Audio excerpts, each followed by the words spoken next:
జనసేన అధినేత ఉప ముఖ్యమంత్రి పవన్ కళ్యాణ్ ఎన్నికల సమయంలో ఇచ్చిన కీలక హామీని కూటమి ప్రభుత్వం నెరవేర్చింది. కాకినాడ ప్రత్యేక ఆర్థిక మండలి సెస్ పరిధిలోని భూముల సమస్యకు పరిష్కారం చూపుతూ ప్రభుత్వం రైతుల పక్షాన కీలక నిర్ణయం తీసుకుంది. మంగళవారం విడుదల చేసిన ఉత్తర్వుల ప్రకారం సెస్ కోసం సేకరించిన 2180 ఎకరాల భూమిని తిరిగి రైతులకే అప్పగించేందుకు ప్రభుత్వం ఆమోదం తెలిపింది.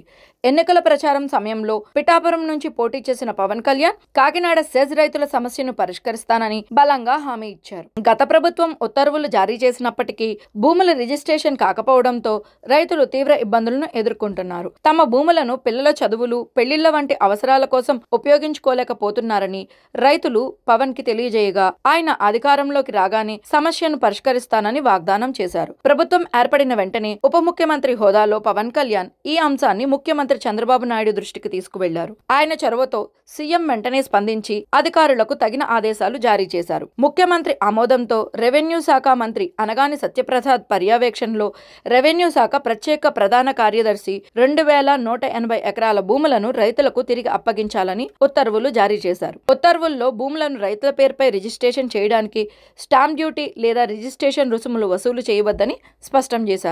ఈ నిర్ణయంతో కాకినాడ తీరంలోని తొడంగి, ఉప్పాడ, కొత్తపల్లి మండలాలకు చెందిన సుమారు 1551 మంది రైతులకు భారీ ఊరట లభించింది. ఈ సందర్భంగా పవన్ కళ్యాణ్ స్పందిస్తూ, నా ఎన్నికల హామీని నెరవేర్చడంలో సానుకూలంగా స్పందించిన ముఖ్యమంత్రి చంద్రబాబు గారికి, రెవెన్యూ శాఖ మంత్రి అనగాని సత్యప్రసాద్ గారికి హృదయపూర్వక కృతజ్ఞతలు తెలియజేస్తున్నాను. ఇది రైతుల విజయం అని అన్నారు.